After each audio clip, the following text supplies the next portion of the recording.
Con il pensiero computazionale risolviamo dei problemi specifici. Quando dobbiamo parlare però con una macchina, un computer, un robot, cosa facciamo? Usiamo il pensiero computazionale, però lo dobbiamo trasformare, quindi dobbiamo trasformare il ragionamento che abbiamo fatto per risolvere un problema in piccoli passi sequenziali, uno dopo l'altro, e trasformarlo in istruzioni. Questo è programmare.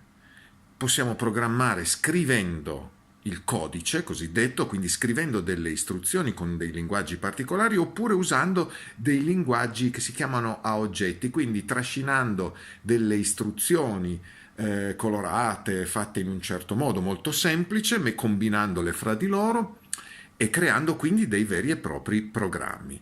Adesso puoi andare a vedere il video successivo, anzi i video successivi, e vedere di che cosa si tratta. Più tardi ci sarà un'esercitazione da fare, quindi entreremo all'interno dei giochi, di alcuni giochi, e li programmeremo. Buon lavoro!